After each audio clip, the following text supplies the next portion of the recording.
औज़ु बिल्लाहि मिनश्शैतानिर्रजीम बिस्मिल्लाहिर्रहमानिर्रहीम। First year physics Karachi board science के तमाम स्टूडेंट्स को खुश आमदीद। In the continuation of your chapter number 3 motion, आज मैं आपके सामने चैप्टर 3 का एक लास्ट लॉन्ग क्वेश्चन है जिसके टॉपिक का नाम है इंक्लाइंड प्लेन। और इसमें हम ये प्रूव करते हैं कि ऐसे ऑब्जेक्ट्स जो कि मूव करेंगे इंक्लाइंड प्लेन पर डाउनवर्ड, उनकी एक्सेलरेशन अपने मास पे डिपेंड नहीं करती अगर वो इंक्लाइंड प्लेन फ्रिक्शन लेस हो। यानी पूरा सवाल आता है, फ्रिक्शन के साथ भी आ सकता है एग्जाम में, विदाउट फ्रिक्शन भी इसकी डेरिवेशन आती है कि हमें एक्सेलरेशन ड्राइव करना होगा एक ऑब्जेक्ट पर जो मूव करे ऑन इंक्लाइंड प्लेन। तो बड़ी ही इंपॉर्टेंट डेरिवेशन आपके एग्जाम के पॉइंट ऑफ व्यू से कि अगर इलास्टिक कोलिजन वाला क्वेश्चन नहीं आता है तो इंक्लाइंड प्लेन के चांसेस बहुत ज़्यादा बढ़ जाते हैं। ये शॉर्ट में भी आ सकता है और ये लॉन्ग में भी आ सकता है। तो आइए इस उम्मीद के साथ कि पैकेज आपके लिए बड़ा कारआमद साबित होगा, अपने आज के इस टॉपिक का आगाज करते हैं।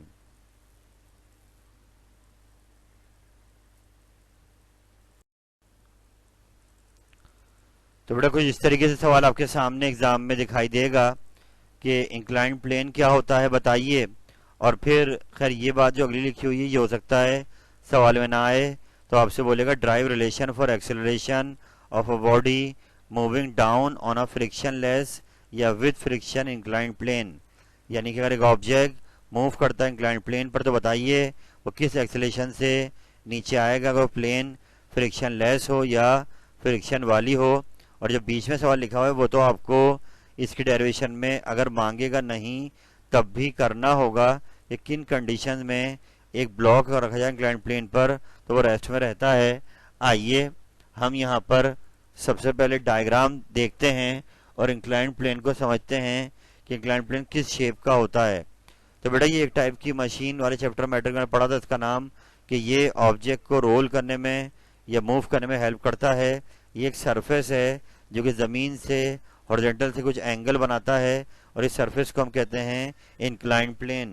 तो यहाँ पर इसकी डेफिनेशन देखते हैं इंक्लाइंड प्लेन क्या होती है कि एनी प्लेन यानी कि सरफेस है विच मेक सर्टन एंगल, वो एंगल 0 से बड़ा हो और 90 से छोटा हो और ये एंगल हॉरिजॉन्टल से बन रहा हो तो उस प्लेन को हम बोलेंगे इंक्लाइंड प्लेन। और ये एक सिंपल मशीन है जो ऑब्जेक्ट को वर्क करने में आसानी प्रोवाइड करती है। तो अब यहाँ पर हम अपनी डेरिवेशन का आगाज़ कर रहे हैं कि हमने एक इंक्लाइंड प्लेन ले लिया है जिस जो कि ज़मीन की हॉरिजॉन्टल सरफेस से थीटा एंगल बना रहा है और इसका वेट W है और ये रख दिया गया है एक ब्लॉक जिसका वेट W है, वो हमने इंक्लाइंड प्लेन पर रख दिया है। और अब हम ये देखेंगे कि इस ब्लॉक पर कितनी फोर्सेस लग रही हैं। तो नेक्स्ट पेज हम जाते हैं, इसके डायग्राम को और तफसील से देखेंगे। तो यहाँ पे 3 फोर्सेस एक्ट करेंगी इस ब्लॉक पर। तो आए नेक्स्ट पेज पे चलते हैं और देखते हैं कि फोर्सेस डायग्राम कैसी बनेगी।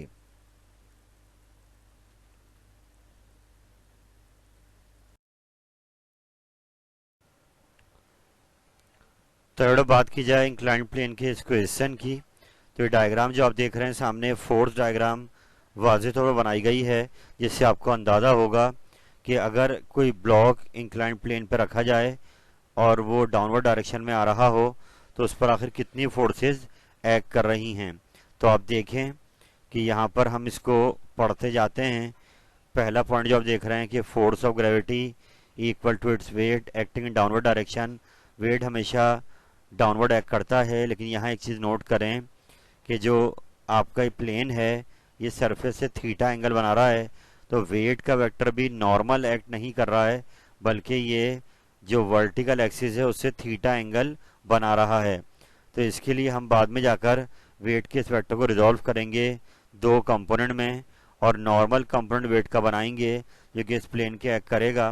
तो अभी खैर सेकंड फोर्स देखते हैं। पहले सेकंड फोर्स है reaction of the inclined plane जो कि वेट के अपोजिट होगा। प्लेन पे रखा हुआ है ब्लॉक को तो ये अपवर्ड डायरेक्शन में नॉर्मल रिएक्शन एक्ट करेगा। और ऐसे ही एक फोर्स और है फ्रिक्शनल फोर्स, जो कि जब ये ब्लॉक नीचे की जानिब आएगा तो friction opposite to the motion act करेगी, तो ये होगी अपोजिट टू द मोशन। तो अब हम यहाँ पर एक काम करने जा रहे हैं कि हमने यहाँ पर जो प्लेन है इंक्लाइंड प्लेन उसको एक्स एक्सिस के पैरेलल अगर सपोज कर लेते हैं और वाई एक्सिस के परपेंडिकुलर, तो हम यहाँ वेट डब्ल्यू के दो कंपोनेंट रिजॉल्व करने जा रहे हैं। आप देख सकते हैं वेट का एक्चुअल वेक्टर ये रहा।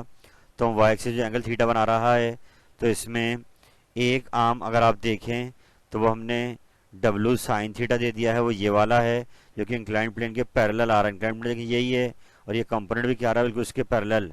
और एक आर्म क्या आ रहा है इंक्लाइंड प्लेन के नॉर्मल आ रहा है यानी परपेंडिकुलर, वो है डब्ल्यू कॉज थीटा। तो एक्चुअली हुआ ये है यहाँ पर कि डब्ल्यू कॉस थीटा अब प्लेन के नॉर्मल आ गया है और डब्ल्यू साइन थीटा प्लेन के पैरेलल आ गया है, क्योंकि हमें यहाँ पे लगानी है इक्विलिब्रियम की कंडीशन। पहली कंडीशन लगानी है फोर्स वाली कि तमाम फोर्सेज जो एक्स डायरेक्शन में हैं उनका सम क्या होगा, ज़ीरो। तो इसके लिए हमने क्या किया, वेट के ये एक्चुअल वेक्टर को रिजॉल्व कर लिया इसके दो कंपोनेंट में। वो कंपोनेंट जो थीटा के साथ था और एक्चुअल वेक्टर के साथ था उसको हमने कॉस कह दिया, और जो अपोजिट आया उसको हमने साइन कह दिया। क्योंकि रेक्टेंगल है तो डब्ल्यू साइन थीटा नीचे ही बनेगा तो ऊपर ही बनेगा, इसलिए उसको हमने ऊपर बना के दिखा दिया है। और अब क्योंकि पहले पार्ट में हमें रेस्ट में अगर ये ब्लॉक रहेगा प्लेन के ऊपर तो फोर्सेस की कंडीशन क्या होगी वो बनानी है। तो तमाम फोर्सेस लाजमी एक दूसरे को इक्वल कर देंगी, कैंसिल कर देंगी, इफेक्ट एक दूसरे का कैंसिल करेंगी। तो ये जब होगा कि जब आप फर्स्ट कंडीशन का पहला हिस्सा लगाएं कि तमाम वो फोर्सेस जो एक्स डायरेक्शन में हैं उनका सम क्या होगा, ज़ीरो। और आप देखें सीधे हाथ पर एक्स क्या होता है, पॉजिटिव, तो फ्रिक्शनल फोर्स क्या होगा, प्लस की। और डब्ल्यू साइन थीटा क्योंकि लेफ्ट साइड पर है तो ये एक्स पे क्या होगा, नेगेटिव। और अब ये माइनस का अगर हम वहाँ ले जाएं तो क्या हो जाएगा, प्लस का। तो पहली कंडीशन अलोंग एक्स एक्सिस आ गई कि अगर फ्रिक्शनल फोर्स और डब्ल्यू साइन थीटा दोनों इक्वल इन मैग्नीट्यूड हो जाएं तो they are in opposite direction and they cancel the effect of each other. ये पहली कंडीशन है कि तमाम फोर्सेस एक्स के अलोंग अगर सम जीरो हो जाए तो ये दोनों फोर्सेस क्या हो जाएंगी, बैलेंस। और अब फर्स्ट कंडीशन का दूसरा हिस्सा कि तमाम वाई डायरेक्शन में हैं उनका सम भी क्या होगा, ज़ीरो। अगर ये ब्लॉक रेस्ट में रहता है तो वाई में ऊपर देखें आर ऊपर जा रहा है और डब्ल्यू कॉस थीटा नीचे आ रहा है, तो ऊपर वाला वाई क्या होता है, पॉजिटिव, और निचला वाई क्या होता है, नेगेटिव। तो आर प्लस में आ गया, डब्ल्यू कॉस थीटा माइनस में आ गया, ये वाई क्या हो गया, प्लस का हो गया। तो यूं R equal to W cos, ये अलॉन्ग वाई एक्सिस अगर ये ब्लॉक मूव नहीं करता है तो बैलेंस कंडीशन आ गई। तो ये जो दो इक्वेशन आप देख रहे हैं 1 और 2 में, these are the conditions between the forces कि अगर इस ब्लॉक को रेस्ट में रहना है। लेकिन सवाल का अगला हिस्सा क्या था कि अगर ये प्लेन पे ब्लॉक मूव करते हुए नीचे आता है तो किस पोजीशन से नीचे आएगा। तो एक्सेलरेशन अगर मांगेंगे तो फिर लाजमी नीचे वाली फोर्स क्या हो जाएगी, ज़्यादा, ऊपर वाली फोर्स क्या हो जाएगी, कम। फोर्सेस अनबैलेंस रहेंगी। जब भी एक नई रिजल्टेंट अनबैलेंस फोर्स ब्लॉक को लेकर नीचे आएगी तो हम नेक्स्ट पेज पे जा रहे हैं और वो एक्सेलरेशन बनाएंगे जिससे ब्लॉक का अगर ये फोर्सेस इक्वल नहीं होती हैं तो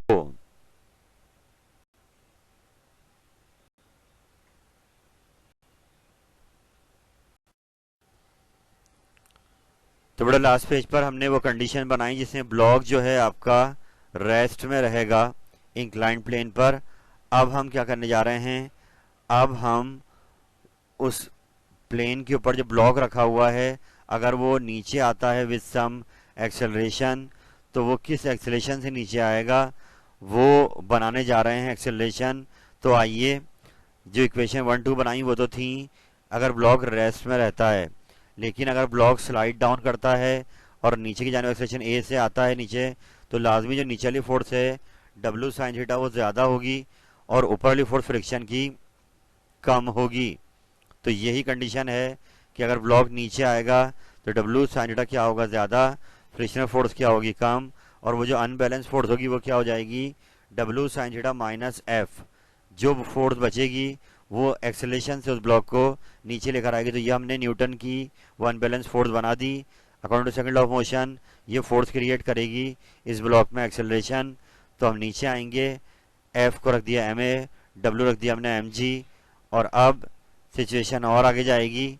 मैथ का एक स्टेप यहाँ होने वाला है सीधे हाथ पर कि उल्टे हाथ पर एम आ रहा है, वो एम अगर बराबर में भी एम आ जाए तो उससे कैंसिल हो सकता है, मगर राइट साइड पे एम खाली एक ही टर्म में आ रहा है, फ्रिक्शनल फोर्स के साथ नहीं आ रहा। तो ये टेक्निक मैथ्स की होती है कि अगर आप कॉमन लेना चाहें तो ले सकते हैं, मगर आपको सेकंड टर्म में जिसमें कॉमन नहीं है उसकी डिवाइड में वो फैक्टर लिखना होता है। तो हमने राइट साइड पे m कॉमन लिया, क्योंकि इस सूरत में कैंसिल नहीं होगा। जब ये m दोनों में से कॉमन आएगा तो कैंसिल होगा। जब कॉमन लिया तो यहाँ तो रहेगा जी साइन थीटा, मगर यहाँ फ्रिक्शन के साथ m नहीं था तो डिवाइड में हमने क्या लगा दिया m। अब इस वाले m से वाला m क्या हो जाएगा, कैंसिल आउट हो जाएगा। और लीजिए फॉर्मूला तैयार हो गया एक्सेलरेशन का, G sine theta minus F upon M. कि अगर फ्रिक्शन होती है इंक्लाइंड प्लेन पर तो उसकी एक्सेलरेशन का फॉर्मूला जो बॉडी नीचे आ रही होगी ये होगा, यानी मास पे डिपेंड करेगा उस सूरत में। अच्छा, लेकिन जो हमारा मेन क्वेश्चन ज़्यादा एग्जाम में आता है वो आता है नेग्लिजिबल हो जाए फ्रिक्शनल फोर्स, तो उसको हम निगलेक्ट कर दें, जीरो मान लें, तो उस सूरत हाल में इसी फॉर्मूले में जाएंगे जहाँ फ्रिक्शनल फोर्स आ रही है वहाँ रख देंगे जीरो। जब जीरो रखेंगे G sine theta minus zero upon M, zero upon M क्या हो जाएगा जीरो, और यूँ आपकी एक्सेलरेशन आ जाएगी जी साइन थीटा, जो क्लियरली शो कर रही है कि ये एक्सेलरेशन जो डाउनवर्ड आएगी on a frictionless inclined plane तो बिल्कुल अपने मास पे डिपेंड नहीं कर रही।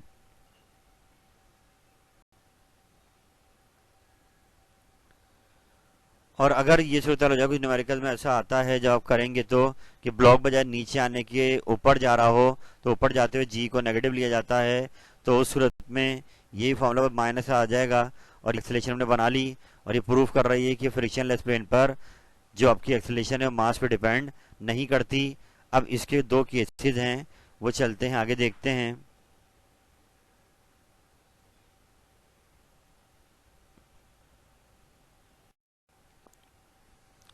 तो बेटा यहाँ पर दो केसेस डिस्कस हो रहे हैं, लेकिन ये याद रहे कि फ्रिक्शनलेस प्लेन के लिए दो केसेस हैं कि अगर प्लेन सरफेस से जीरो एंगल बनाती है तो उस सूरत हाल में एक्सेलरेशन कितनी होगी। तो याद रहे केसेस अगर आपसे नहीं भी मांगे तो फ्रिक्शनलेस प्लेन के लिए कर सकते हैं, लेकिन करना लाजमी नहीं है। आप कर देंगे तो अच्छी बात है, लेकिन अगर आपसे मांगते हैं तो फिर आपको लाजमी करना होगा। केसेस ये हैं कि थीटा को रखते हैं जीरो, साइन जीरो क्या होगा जीरो, और उस सूरत में आपकी एक्सेलरेशन क्या हो जाएगी जीरो। यानी कि कहना ही चाह रहे हैं कि inclined plane surface angle zero बनाए फ्रॉम एक्स एक्सिस हॉरिजॉन्टल, तो एंगल जब बना ही नहीं तो बॉडी खुद से मूव भी नहीं कर सकती, प्लेन में कुछ भी स्लोप नहीं होगी और उसकी एक्सेलरेशन क्या हो जाएगी ऑब्जेक्ट की जीरो। और अगला केस ये है कि आप क्या काम कर दें, एंगल 90 बना दें, तो सूरत में साइन 90 क्या होता है 1 और A equal to G. This mean block उस इंक्लाइंड प्लेन पर रखा जाए तो फ्री फॉल मोशन से नीचे आ जाएगा with acceleration due to gravity. तो यहाँ पर आकर ये टॉपिक आपका कंप्लीट हो गया कि एग्जाम में अगर ये विद फ्रिक्शन मांगते हैं तो आप विद फ्रिक्शन पे रोक देंगे, अगर दोनों का मांगते हैं तो ये कंप्लीट कर देंगे, अगर सिर्फ फ्रिक्शन लेस का मांगते हैं तो भी आप इसको कंप्लीट ही करेंगे, क्योंकि पहले फ्रिक्शन वाला बनेगा फिर फ्रिक्शन में रख देंगे जीरो।